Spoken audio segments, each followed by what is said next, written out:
बिस्मिल्लाहिर्रहमानिर्रहीम। जो अल्लाह के नाम से जो बड़ा मेहरबान नहायत रहम करने वाला है। First aid in emergencies core course of PM by Dr. Myra Javid from Shah Rukh Alam College of Health Sciences, Bhutan. Today we will gonna start another new topic, that is roller bandage.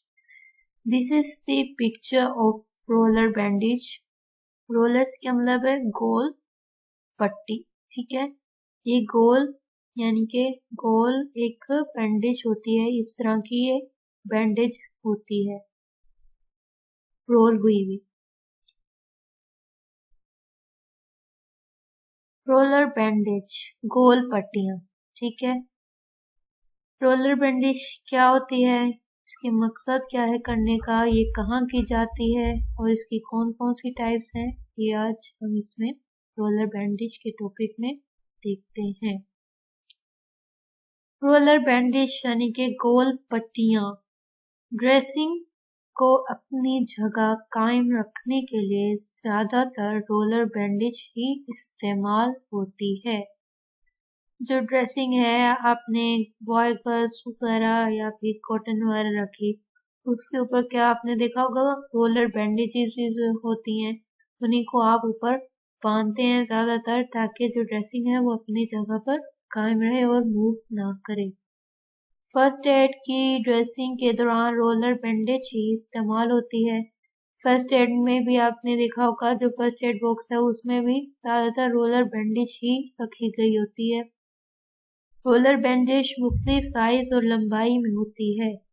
जो roller bandage है उनकी sizes और shapes different होते हैं, मुख्तलिफ sizes में होती है, उसकी लेंथ भी लंबाई भी डिफरेंट होती है। जरूरत के मुताबिक दर्ज झेल बैंडेज के साइज को इस्तेमाल में लाया जाता है और इसकी इकसाम कितनी है, 3 इकसाम है। जो रोलर बैंडेज है उनकी डिफरेंट साइजेस को हम यूज में लाते हैं, उनकी डिफरेंट टाइप्स हैं, इकसाम है। सबसे पहले है ढीली बनी हुई पट्टियां यानी कि ओपन वेव बैंडेज। ढीली बुनी हुई पट्टियां जिन्हें ओपन वेव बैंडेज, जो आर्म बैंडेज होती है आपने देखा होगा, व्हाइट कलर की आर्म बैंडेज होती है जिसमें जाली नुमा बैंडेज जिसे हम कहते हैं, वो ओपन वेव बैंडेज होती है। उसके अलावा इलास्टिसाइज्ड बैंडेज यानी कि लचकदार इलास्टिक वाली पट्टियां। गरम पट्टी होती है क्रेप बैंडेज, जो अक्सर देखा होगा पाँव में मोच वगैरह आ जाए या फिर कोई दर्द वगैरह हो घुटने वगैरह में, तो ये क्रेप बैंडेज गरम पट्टी वगैरह बांधी जाती है ऊपर। सर और बाजू के 2 से 2.5 इंच, यहाँ पे उन्होंने कहा है कि ये बैंडेजेस बांधी किधर जाती हैं और इन कितने साइज की यहाँ पर इस्तेमाल होती हैं बैंडेज। सर और बाजू के लिए 2 से 2.5 इंच की पट्टी यूज हम करते हैं, किसके लिए, हेड एंड आर्म के लिए। फिंगर और पाँव की या हाथ की उंगली के लिए हम कितने इंच की यूज करते हैं, 1 इंच की हम बैंडेज यूज करते हैं। लेग और थाई टांग के लिए हम 3 से 3.5 इंच की पट्टी यूज करते हैं। इसके अलावा धड़ के लिए हम 4 से 6 इंच की पट्टी यूज करते हैं, ठीक है, 4 से 6 इंच की हम इसमें पट्टी यूज करते हैं ट्रंक के लिए। जबकि लेग्स एंड थाई के लिए हम 3 से 3.5 इंच की, फिंगर के लिए हम सिर्फ 1 इंच की यूज करते हैं, इनके फिंगर्स वगैरह छोटी होती हैं। इसके अलावा हेड एंड आर्म के लिए हम 2 से 2.5 इंच की हम पट्टी यूज करते हैं। इसके अलावा एम्स ऑफ बैंडेजेस यानी कि गोल पट्टी करने के मकसद क्या है, मकासद क्या है, हम क्यों बैंडेज करते हैं। पट्टियां करने के मकासद दर्ज झेल हैं। जो गोल पट्टी है उसको करने के कौन कौन से मकासद हो सकते हैं, ड्रेसिंग और स्प्लिंट को अपनी जगह बरकरार रखने के लिए, कोई भी ड्रेसिंग हो गई या फिर स्प्लिंट या कोई यानी कि बाजू में कोई इंजरी वगैरह हुई है, स्प्लिंट लगाया गया उस जगह पे, तो उस जगह को हम बरकरार रखने के लिए क्या करते हैं, स्प्लिंट लगाते हैं, उसके ऊपर हम रोलर बैंडेज बांध देते हैं ताकि वो जो स्प्लिंट है अपनी जगह से मूव ना करे। हड्डी टूटने यानी कि फ्रैक्चर अगर हो गया तो उस सूरत में भी, ताकि वो जो जगह है, वो जो पर्सन अगर मूव कर भी रहा है तो वो जब उस जगह जहाँ पे फ्रैक्चर हुआ है उसमें किसी भी किस्म की मोबिलिटी नहीं आए, यानी कि वो अपनी जगह से दोबारा मूव ना हो। इमोबिलाइज उस जगह करने के लिए रोलर बैंडेज हम टाइट करके बांधते हैं। जिस्म के जख्मी अज़ा या जोड़ को सहारा देने के लिए, यानी कि मोच हो गई या फिर किसी भी जोड़ कोई एक जगह से दूसरी जगह डिस्प्लेस हो गया यानी कि अपनी जगह से हट गया है, तो उन्हें हमने सहारा देने के लिए, जैसे मोच हो गई तो उसमें हम बैंडेज करते हैं। ब्लीडिंग रोकने के लिए प्रेशर बैंडेज के लिए सूजन को कम करने, रिड्यूस या रोकने, प्रिवेंट करने के लिए हम रोलर बैंडेज इस्तेमाल करते हैं। ये थी कि एम्स क्या है पट्टी करने के लिए। ये हम चारों पॉइंट से कि हम कहाँ कहाँ बैंडेज करते हैं और किस साइज की होनी चाहिए, और जगह लिखी गई जहाँ हम करते हैं और इनकी पट्टी की साइज कितना होता है। और ये 3 तरह की टाइप्स हैं, एक ओपन वेव बैंडेज है, दूसरी इलास्टिक बैंडेज है और तीसरी क्रेप बैंडेज है। ठीक है, ये था रोलर बैंडेज के एम्स, एग्जाम और साइजेस विद भी पार्ट्स कहाँ ये बैंडेज की जाती है। This is the elastic bandage, ये इस तरह होती है elastic bandage. And this is the crepe bandage, ये क्रेप बैंडेज है। Now the general rules for application. अब पट्टी लगाने के लिए जनरल असूल क्या है? जनरल रूल्स फॉर एप्लीकेशन क्या होंगे? पट्टी लगाने से पहले मरीज को तसल्ली दी जाए। अगर आपने पट्टी लगानी है तो आपने सबसे पहले पेशेंट को क्या करना है, तसल्ली देनी है कि आपका जो भी ट्रीटमेंट किया जा रहा है उससे आपको फायदा ही होगा, किसी भी किस्म का कोई नुकसान नहीं होगा। ठीक है, और उसे आगाह किया जाए इसके फायदे के लिए आप करने वाले हैं कि जो आप काम कर रहे हैं उसके लिए ही कर रहे हैं, उसकी बेहतरी के लिए ही कर रहे हैं। देखिए, जैसे आपको अगर इंजेक्शन लगने वाला होता है तो पहले डॉक्टर या फिर जो भी डिस्पेंसर वो आपको तसल्ली देता है ना कि आपका दर्द कम हो जाएगा। इसी तरह अब आप जब प्रोफेशनल लाइफ में जाएंगे आपने पेशेंट को यही तसल्ली देनी है कि आप जो भी काम करें उसी के लिए, बेहतरी के लिए कर रहे हैं, उससे उसको कोई नुकसान नहीं होगा बल्कि उससे उसको फायदा ही पहुंचेगा। मरीज को आरामदेह हालत में मुनासिब तरीके से बिठा लिया जाता है।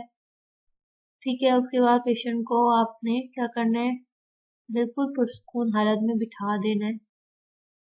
उसके बाद पट्टी करते वक्त जख्मी हिस्से के औज़ा को सहारा दिए रखना चाहिए।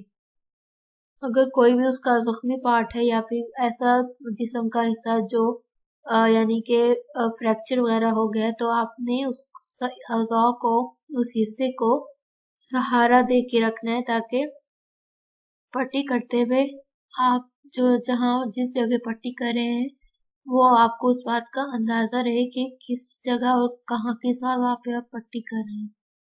सहारे का काम दूसरे किसी शख्स या बातनी मुआवन के जिम्मे लगा दिया जाए, यानी कि आप तो पट्टी करेंगे, इसके अलावा अगर पेशेंट के साथ कोई दूसरा शख्स है या फिर कोई आपके साथ दूसरा पर्सन है जो आपके काम में मदद कर रहा है, उसके जिम्मे लगा दें कि वो उस औज़ा को पकड़ कर रखे, सहारा दे ताकि आप सही तरीके से बैंडेज कर सके, पट्टी कर सके। नंबर 4 पॉइंट, पट्टी को कदरे मजबूती से फॉर्मली लगाना चाहिए। पट्टी को मजबूती से फर्मली यानी कि बेहतर तरीके से उस जगह अब लगाना है ताकि किसी भी किस्म का, लेकिन इतना कसकर भी ना लगाया जाए कि पट्टी से अगले हिस्से को ब्लड सप्लाई में रुकावट पैदा हो। ठीक है। उसने कहा आप पट्टी बांधे, इतनी मजबूती से बांधे कि वो जो जिस्म का हिस्सा है, अज़ा है, वो एक दूसरे से नीचे, ऐसी ये नहीं कि पट्टी आपने बांध दी तो वो जो जिस्म का हिस्सा है उसे किसी किस्म का सहारा ही नहीं पहुंचा, या फिर वो टाइट ही नहीं हुआ, या यूं नीचे ही लटकने लग गया। ऐसे नहीं करना, आपने इतना मजबूती से बांधना है कि वो जो हिस्सा है उसको सहारा भी मिल जाए और जो ब्लड सप्लाई हो रही है खून की, उसमें भी किसी किस्म की रुकावट पैदा ना होना चाहिए, ठीक है। अगर मुमकिन हो तो हाथ और पाँव की उंगलियों को के पोरों को पट्टी से बाहर रहने दें ताकि ब्लड सप्लाई चेक की जा सके। आपने देखा होगा अगर किसी का पूरा बाजू वगैरह फ्रैक्चर होता है तो जो पेशेंट को जो प्लास्टर वगैरह लगाया जाता है उसमें उसकी फिंगर्स को खुला छोड़ देते हैं और हाथ से हम प्लास्टर अप्लाई करते हैं और ऊपर तक बाजू तक करते हैं ताकि जो पेशेंट है उसकी जो ब्लड सप्लाई है उसको हम इजीली चेक कर सकें और हमें कोई परेशानी ना हो उसमें। नंबर 5 पॉइंट, पट्टियां बांधने के लिए रीफ गांठ लगाई जाती है जिसके लंबे हिस्से पर गांठ नहीं लगाई जाती।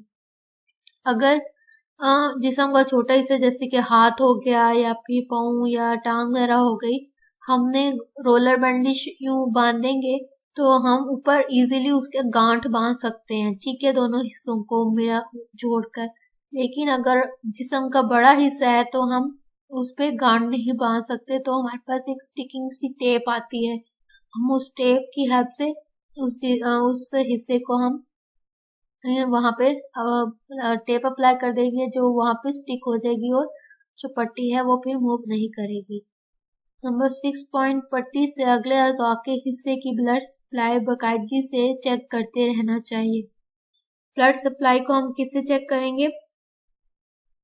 हमने पट्टी से जो नेक्स्ट हिस्सा है हमने उससे ब्लड सप्लाई चेक करना है ताकि अगर आपने जो भी बैंडेज बांधी है वो इतनी टाइट तो नहीं कि ब्लड सप्लाई रुक गया और पेशेंट जो है उसको सांस लेने में दिक्कत महसूस हो रही है, उसके हार्ट रेट पे इफेक्ट पड़ रहा है।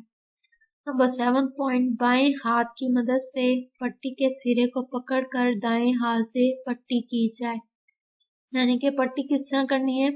बाएं हाथ से आपने मदद से आपने पट्टी का एक सिरा पकड़ना है, फिर दाएं से दूसरी पट्टी का हिस्सा पकड़ना है और आपने पट्टी करनी है। पट्टी को इस तरह पकड़ा जाए कि पट्टी करते वक्त बैरूनी तरफ खुलती रहे।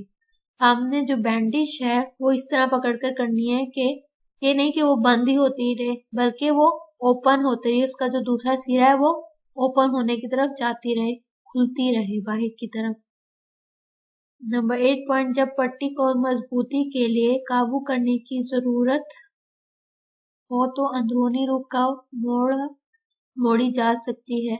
जब आपने पट्टी को टाइटली काबू में करना है तो आपने जो पट्टी है उसको अंदरूनी तरफ मोड़ना है ताकि वो मजबूती से बंध जाए और आपके हाथ में स्टिक रहे। उसके अलावा पट्टी को नीचे से ऊपर के रुख बदतरीफ किया जाए।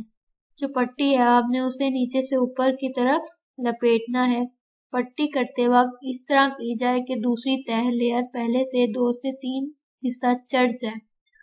उसने कहा पट्टी करते वक्त पट्टी आपने इस तरह करनी है कि जो दूसरी तह है जब आप पट्टी करेंगे तो वो दूसरी या तीसरे हिस्सा पे चढ़ जाए, यानी कि उसी जगह पे आपने 2 से 3 टाइम रोल करना है उसे। पट्टी करते वक्त ये खास ख्याल रहे कि ना बहुत टाइट हो और ना ही ढीली हो, ठीक है। स्लैक यानी कि ना ही बहुत ढीली हो ना ही ज्यादा टाइट हो के ब्लड फ्लो होने में प्रॉब्लम हो। उसके अलावा पाँव की उंगली पर पहले मुतालका पर 2-3 चक्कर देने के बाद साथ वाली को भी मिलाकर बैंडेज की जाए। आपने देखा होगा 2 फिंगर्स को यूं मिला, पहले तो आपने एक फिंगर की बैंडेज करनी है, फिर आपने दूसरी फिंगर को भी ले आना है और उसकी बैंडेज करनी है ताकि जो पहली फिंगर है जिससे नुकसान पहुंचा है वो दूसरी के साथ स्टिक हो जाए और दोनों उंगलियां मूव ना करें। जब अपनी पट्टी मुकम्मल कर ली जाए तो इसके सिरे को पिन या स्टिकिंग प्लास्टर की लगाकर मजबूती से चिपका दिया जाए। जब आपने बैंडेज कंप्लीट कर ली है तो या फिर वहां पे पिन लगा दें। अगर पिन नहीं है तो उस वक्त तो स्टिकिंग टेप्स या प्लास्टर वगैरह होते हैं, प्लास्टर्स वगैरह होते हैं, उससे आपने वहां पे वो स्टिक कर देना है। जैसे टेप्स आप लगा देते हैं वो जगह जुड़ जाती है, तो आपने वो चिपका देना है, जिससे जो पट्टी है वो जल्दी नहीं खुलेगी और वो अपनी जगह पे स्टिक रहेगी। So this was all about the roller bandage. Thank you so much.